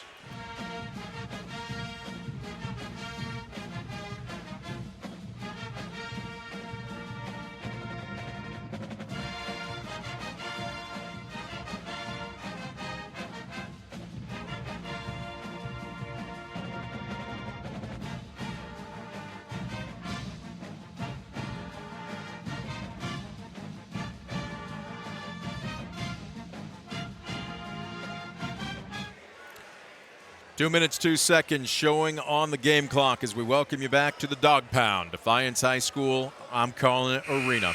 Buzzer sounds, Brent Balbinot alongside Scoop Miller. Girls Division 4 District Final. These two teams met in this exact same situation a year ago. Crestivew knocked off Ayersville, and right now the fourth-ranked Knights leading the eighth-ranked Pilots 31-15. Scoop, between both teams, a total of 7 points scored here in the third quarter. 3 free throws for the Pilots, just 2 baskets from the floor for the Knights. But you talked about it. What has been the key all season long for the Pilots? Not just defense, but defense into offense. And they just haven't been able to get that here tonight. Yeah, a lot of times the defense has been Ayersville's best offense this season, but tonight they cannot even squeeze a point out of their defense. Crestview's been so solid, handling the ball. In fact, in this second half, Brent, just 1 official turnover for Crestivew, and that was on a lane violation. So really, they have protected the basketball. They have not had those live ball turnovers that lead to points at the other end. The big reason they still have the Pilots more than doubled up. Etzler down low, tied up, and they're going to call a foul on Schindler. And that will be Allie's third. And it looks like we're going to have a substitution as Mannon quickly in. Well, and it will be for Waldron. So your Pilot 5 right now are Brown, Sheets, Mannon, Waldron, and Kraft in the middle. That ball, I don't think that was deflected. Yeah, it just slipped out of her hand.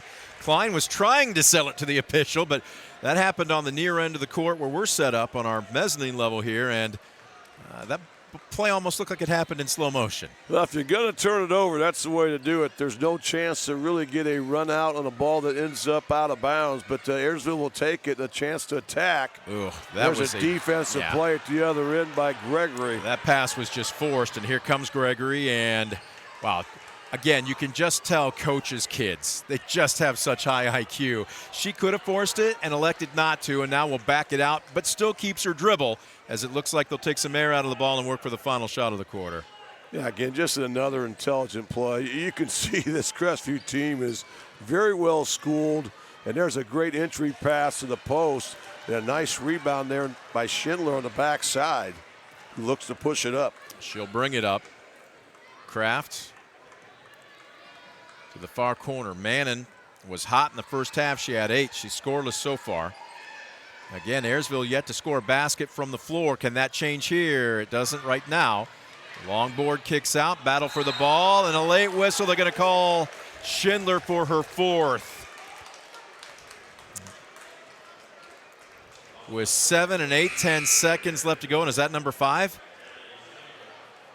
Or is it just 4? That's Schindler's 4th foul. No, I know it's her 4th. I was looking at the team fouls, and it is number 4. That's 4. Both teams have 4 fouls here. So, again, not a lot of whistles to be had. That was too obvious to let go. Gregory on the drive, and shot might have been partially altered by Kraft. Give her another board. The third 8 minutes are in the books. Very little scoring by either team. But Crestivew didn't need a ton as they lead 31-15 going into the 4th and final quarter. We're back after this first insurance group timeout. Girls Division IV District Championship action from the Dog Pound in Defiance. Knights 31, Pilots 15. We'll have the last of it for you on DCTV Sports.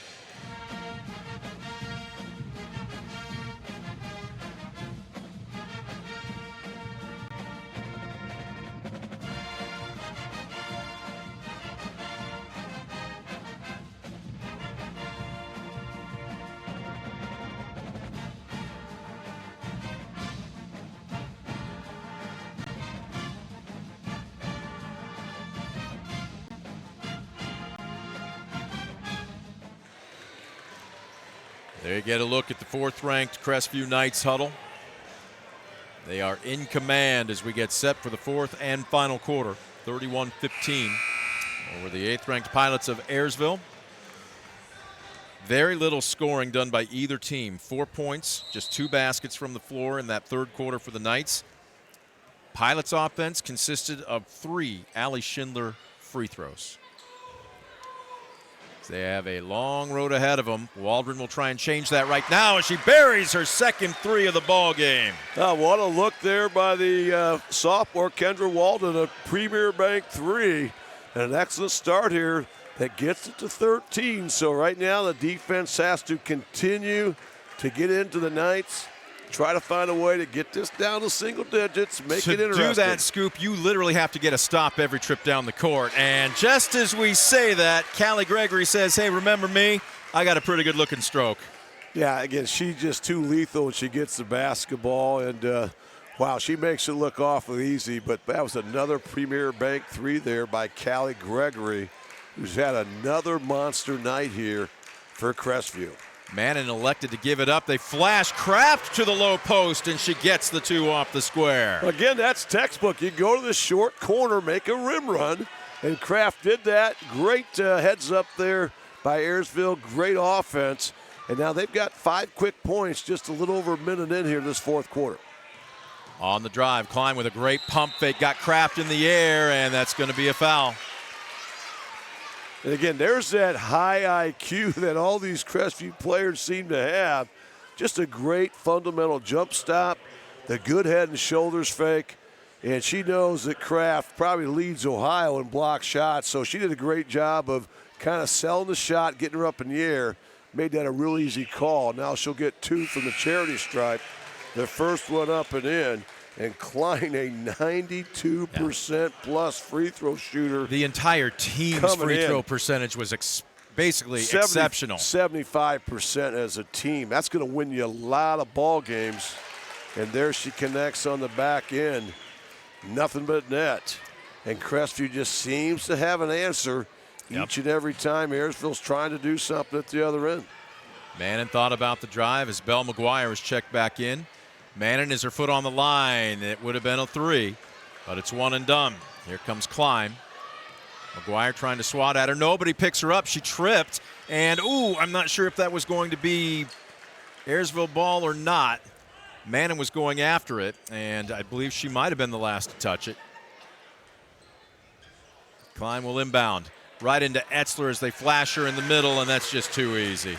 Yeah, that time Ayersville fell asleep. You have to body up. You're not going to match up with Etzler with their long arms like that, but you have to make contact with her when she tries to go inside. One and done at the other end. Klein will slow it down, an 18-point lead. And Crestview's fans putting their hands together as they appreciate the effort so far.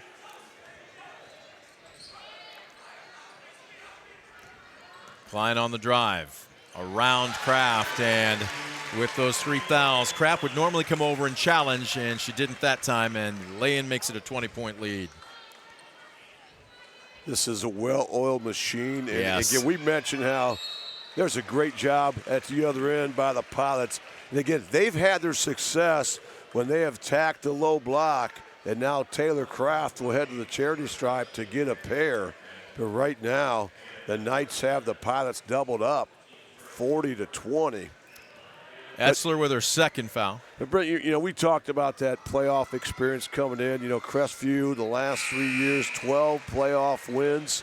And remember, this is also a Crestivew team that's been to the Final Four 5 times. In fact, the very first ever Ohio Girls Tournament, they made it to the Final Four, lost a heartbreaker by 2 points to the eventual state champ. But right now, this looks like a team that's determined to find a way to get there a 6th time. It's going to be a tough road, I think, as everybody knows, is they got to get through Ayersville first. You got OG kind of looming in that next round. Long 3 off the mark. Etzler mistimed her jump, and here comes Schindler. McGuire right back to Schindler to the corner. Mannon for 3. A little low. Offensive board. There's where I think Schindler was too unselfish, Scoop. Go up and take that jump shot. Now we got a scrum, jump ball, and the Knights will take possession.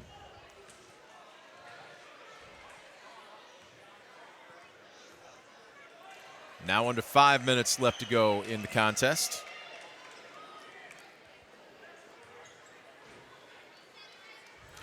Well, you tell me who out there right now, especially given what their path is going to most likely be, is going to stop the Knights from getting to Dayton.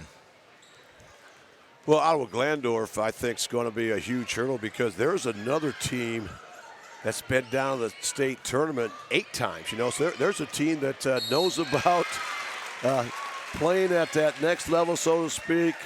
You know, knows what it takes to get down there.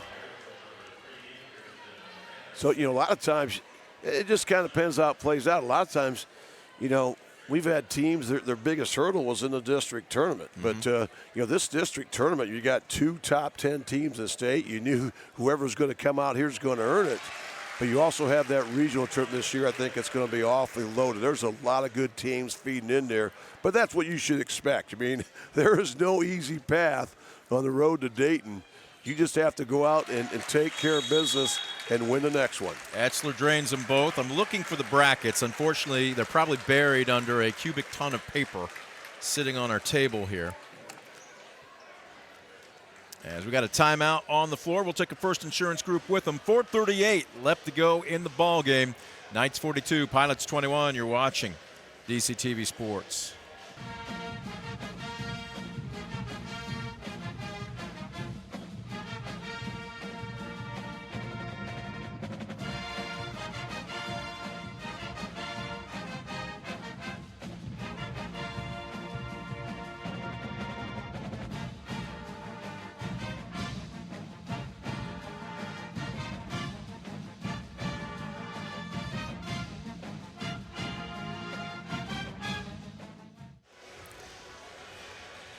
4:38 left to go in the contest. As we welcome you back to the Dog Pound.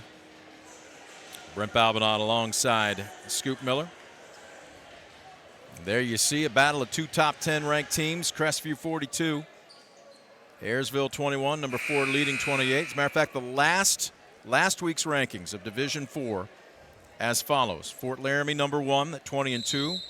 Berlin Highland also at 22 at number 2. Newark Catholic undefeated at 20-0. Crestivew at 4th. Gibsonburg, Waterford, Loudonville, Ayersville, Tri-Village, and Hannibal River. McGuire at the top of the key on the drive. Senior's going to take a shot, and that looked like it might have slipped out of her hand a little bit. Immediately they double team the ball as we approach the 4-minute mark. Scoop's looking up on his phone what seems to be buried. We're going to find it when we tear down tonight. We'll be like, how did that get there? So I'm letting you use the technology, because I had printed it off, but I cannot find it, and it doesn't seem to matter because Ellie Klein says, hey, focus on me right now. She has 18 points on the evening. Well, she'd be the star player in about any team in Ohio. Yep. I mean, she's that good, and they have just so many options, so many weapons. You cannot not guard somebody out there. It's a team with that high basketball IQ that's going to find the open person. They're also going to find that person that's got the hot hand. Klein releases to Etzler, and they'll back it out. 45-21. 24-point lead. Ball was deflected. Still playing tough defense, Laney Sheets. Klein, who's had herself a night, but so is this young lady in Gregory. She's got 14. She doesn't take a bad shot. As we've got a whistle on the drive, and let's see who the guilty party is. It's going to be Belle McGuire. Well, one thing I can tell you, a good portion of these Pilot basketball players are going to be in softball uniforms this spring, Scoop, and our plan is to do some spring sports on DCTV, and we're going to see them just in a different uniform this year. Well, these kids are competitors. These kids have really raised the bar here at Ayersville High School. They're on a current 11-game winning streak, which certainly is in the balance right now. But I think that's the third longest winning streak in girls basketball history. It's just Ayersville. a great group of athletes, it speaks all-around volumes athletes. When you think about the great teams that Ayersville's had over the years, my goodness, they've got numerous GMC titles. Wow, they post Gregory up. That might be the last thing she needs to show us here this evening. Yeah, that's just a big-time possession right there. They shortened the game down, got the look they wanted, and here's Kraft at the other end, can't get it to go. And Etzler's there to keep the Pilots to one and done. Gregory releases the basketball. Fine crosses over. Nice feed down low, and Gregory will go to the line. Well, the one thing she hasn't done tonight is go to the free throw line. So we'll see what she shows us there. As the foul goes against Belle McGuire, it will be her third. Well, she's an 80% free throw shooter, as you would expect on a team that shoots 75. But again, they have not really taken a bad shot all night. They just move the ball so well. And obviously, it makes it a little bit easier when you have so many options. They've got three-point option. Here's going to be subs for both, and both sets of fans showing some class. I don't know if our camera crew can span both sets of bleachers here, but there you get a look at it. Pilots fans, standing ovation. Crestivew fans, standing ovation for the Knights. Really well done by both sets of fan bases. And I know it's tough because those seniors, the tears are now kicking in. And Gregory now will check out after her second free throw. High fives and all smiles at that end of the Dog Pound. And on the flip side, the last seniors checking out now for the Pilots.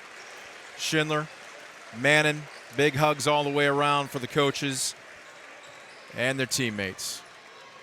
And Scoop, that is what athletics is all about. You've got great joy, great jubilation, celebration at one end, and the reality that it's over at the other. And you see that dichotomy play out literally just yards from each other. Well, you know what? I always try to teach our kid, there's really two kinds of pains in athletic. There's that physical pain you get from injuries. There's also that emotional pain that you get when you come a little bit short, but you didn't give it your all. And Ayersville won't have that type of pain. No, they're going to have none. the pain from this loss, don't get me wrong, but the worst pain is when you walk off the floor wondering, man, if I would have played harder, if I would have worked better in practice, whatever. That's not the case here tonight. They ran into a team that really is clicking. Yep. This will be the 11th consecutive win for these Knights. They've only lost 2 games, and, of course, those losses were to some powerhouses, and they were close. So let's get you some kids' names. They deserve some credit here who are checking in. We'll start with Ayersville, and I see Addie Zartman. As the baton at center is going to be handed off to her. Also see, let's see, Morgan Kiesler is checked in. Number 20, Avery Knieven. Looking for a few more here. Number 12, I mentioned Morgan Kiesler. She will inbound. Also Ella Kilgallen, another senior. So you got the last of the seniors on the floor here for the Pilots. Likewise, Peyton Huffman has checked in. Eliza Reinhart for Crestivew with Zartman down low. I'm going to like watching number 33 here for the Pilots in the coming season. Or I should say seasons. She's a junior. But with Taylor Craft out, going up against her in practice can only make you better when the time comes for you to take that role. you're exactly right. And that time she did everything right. And she's also a 63% free throw shooter on the season, Addison Zartman. But I like how she established great position. A lot of kids will get locked in too low, and then you make that drop step move. You're kind of no man's land. She was right where she had to be. Good looking stroke. Excellent stroke right there. She hits the front and back end. Up the court, uncontested. Hoffman will back it out. Being joined by Lily Best. We mentioned Reinhart. Kennedy Kreider also on the floor. And that ball sails out of bounds and a forced smile from Hoffman. There's where, again, the second five that don't maybe necessarily get as many minutes with each other. Hey, I thought you were popping. No, I was cutting. And you just kind of look at each other and have to force a smile. Coming up on the final 30 seconds. And this pass stolen away. Here comes Hoffman, and she's going to go coast to coast, and she's in the books. Yeah, great job there by the sophomore. Hoffman. Points to the defense is always big any time of year. But, boy, that's the kind of depth I think Crestivew has. These girls still are getting into you. Look at this. Look at Allison Eldridge, though. She's like, you're not getting this steal again. Both players laying out. Final 6 seconds, and Hoffman will just hang on to the basketball. Well, that says a lot about both teams right here. You got a 28-point spread with less than 10 to go, and both teams just sold out there. One of those 50-50 balls really speaks volumes the types of kids on both these programs. Your final. Number 4 knocks off number 8. Crestivew 51. Ayersville 23. The Knights now 23-2 overall. The Pilot season comes to an end here in the district finals, 24-2. As Crestivew will earn the right to hop on the bus at least one more time, as they will play next Wednesday against Ottawa Glandorf. Is it given? You said Ottawa Glandorf earlier, that was my bad. That's okay. A game I'm covering for somebody else. But I guess I got caught looking ahead to the next one. Okay. But it's going to be a meat grinder over there. I think Toledo Christian, is in the opposite bracket. Yes. And this is at Elida. And that's going to be in Columbus Grove. Columbus Grove is a team that certainly could give Crestivew problems. They've got a stud point guard. They finished 6-2 in that Northwest Conference. I think Arcadia. Well, there you see the emotion as the seniors realize this is the last ball game they're going to play in an Ayersville uniform. And it's gut-wrenching. But hopefully here, Scoop, time always tends to be the best judge of things. And in a couple weeks, hopefully a couple months, and certainly in years to follow, they'll be able to look back at this season and say they really accomplished something special. Yeah, it's going to hurt, and it's not going to go away right away, but you're right. When you look into full-scale things, boy, these girls can have their heads up high because they left everything out there. They gave these fans so much to cheer about this season.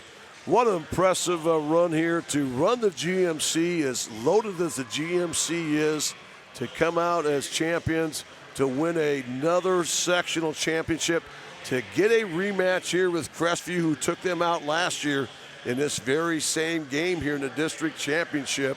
Really speaks volumes to these kids. You know, this is that pain that hurts a lot, but they certainly left it all out there, and kudos to all these girls here. You don't get here by accident. You get here by putting a lot of tears and sweat and work in, and these girls have certainly done that. Well, you see the hugs just offset to our camera if he pans right a little bit, as they know that it's over at 24-2. A little bit farther, Tim, as you see the huddle there. There you go. And trying to compose themselves a little bit.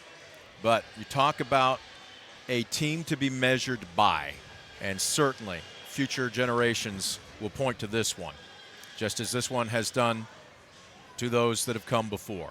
What we're going to do is take a quick timeout, a First Insurance Group timeout. When we come back, our Brunswick Eye and Contact Lens Center postgame show. Don't go anywhere. We're back with more right after this. You're watching DCTV Sports.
Back at the Dog Pound, both teams being awarded.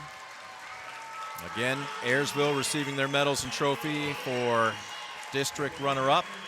And now Crestivew lifting it high above their heads, as they are the district champions here in Division 4, and they have earned the right to move on to regionals. They will play next Wednesday at Elida.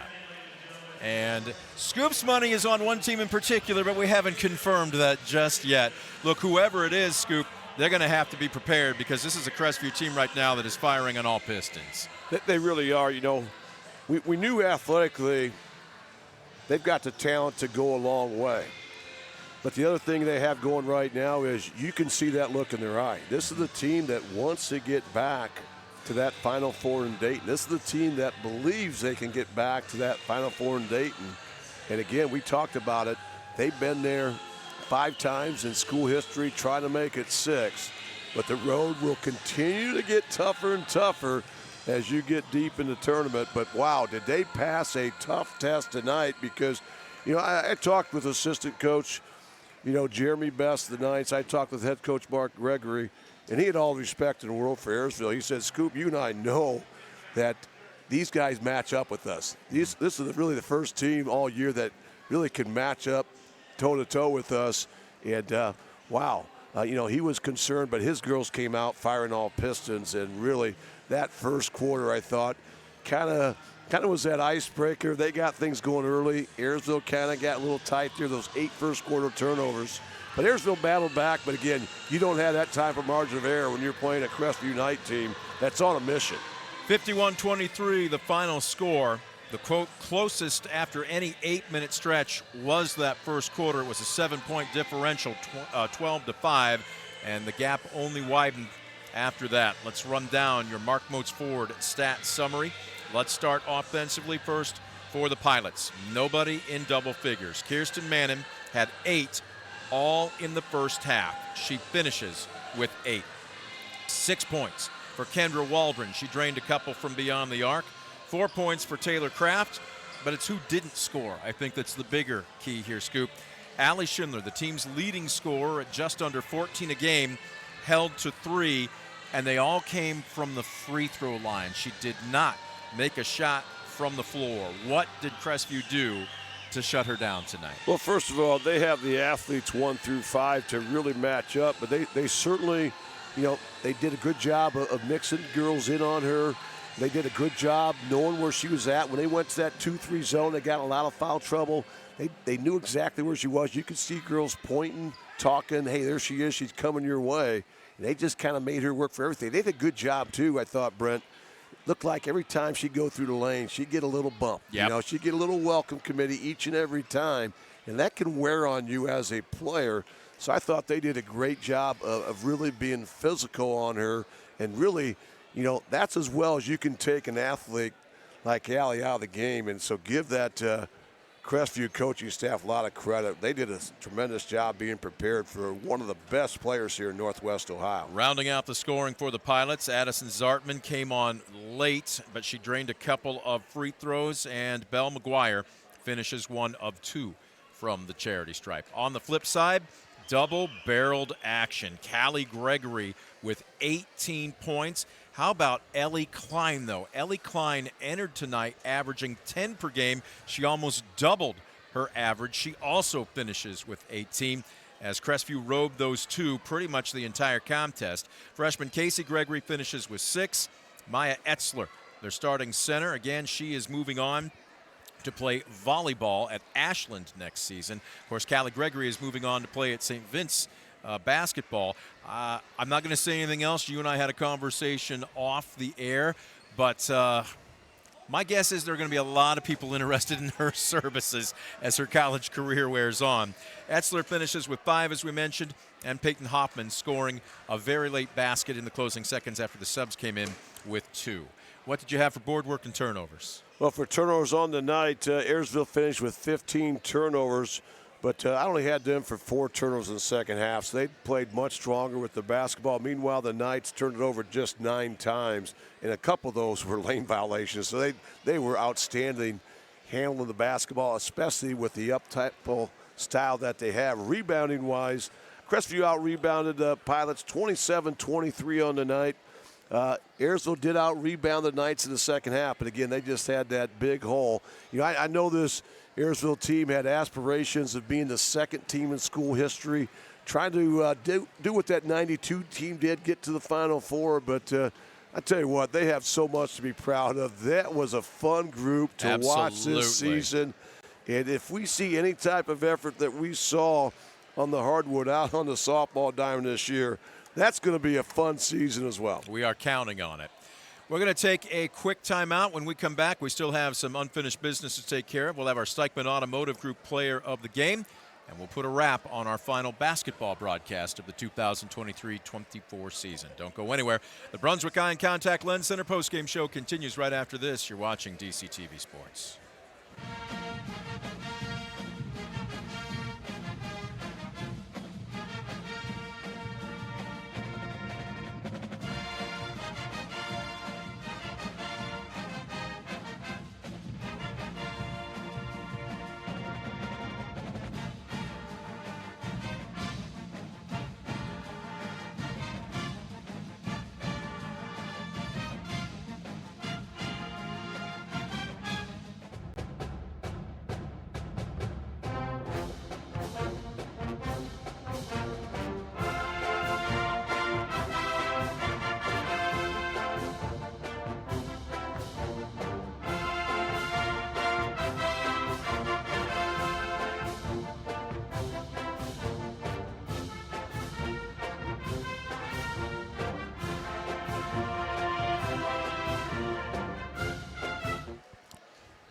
Brunswick Eye and Contact Lens Center post-game show rolls on. There's still a few strands of that net left to cut down. District champions Crestivew. And they were moving on. They'll be playing next Wednesday night at Elida. And who's on the bottom half of that bracket again? Who potentially could be laying in wait for them? I think Arcadia is one of the teams I think is probably going to be there. That I think that's who they're going to maybe match up with. But again, right now, if you're Coach Mark Gregory, you're going to take them as you come. You're going to go anywhere to play that game. You're going to have your kids prepared, and you're just going to really enjoy that ride as long as you can. But, wow, this is a team that works together so well, plays so hard. They're going to be an awfully tough out. Right now, celebration at one end of the arena, and at the other, realization that the season is over. 51-23, the fourth-ranked Knights knock off the eighth-ranked Pilots.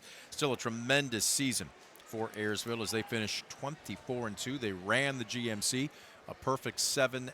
The Knights up their record to 23-2 overall. Time now for our Steichman Automotive Group Player of the Game. Look, both Klein and Callie Gregory both had 18 points. Literally, you could flip a coin. But Callie Gregory just does so much stuff beyond scoring. Great handles, great ball handling, running the offense, tremendous footwork defensively, and just a stabilizing presence on the floor. We had to basically flip a coin. But congratulations going out to Callie Gregory. Yeah, what a phenomenal performance by Callie Gregory. You combine that with her length. It's hard to match up with her because she can score from anywhere on the court. She's a force defensively. She's a force on the boards. She also can deliver the basketball. She also leads the team in steals. But, again, this is the girl that's been a three-time first-team Northwest Conference player. Last year she was a Player of the Year. This year she finished second to Liv Lindemann, who's also a very outstanding player, but she's not worried about those accolades. She's worried about, hey, get the next one. That now becomes the most important game of the year. But, wow, what a major hurdle they cleared tonight, and they made it look easy. My goodness. Which most schools have not been able to do in the past couple of seasons. Still a tip of the cap to the Pilots on a great season, but the Knights have a good one working for themselves as well, and they advance to next week's regionals. So, with that said, we've got a lot of people to thank. Our crew has done tremendous work all season long, just as they did tonight. I know Josh Bush was not able to be here as he had to help with an event at the Strady, but he got here early. Will, Alex, Tim, Trevor, all doing fantastic work all season long. Big thank you going out to our sports underwriters as well. Folks, we have just a couple handfuls that have been with us through this season, but if you have enjoyed our coverage of area high school sports this year, please walk through their doors, patronize those businesses, and tell them face-to-face how much you have appreciated their sponsorship of our work. We couldn't do it without their help.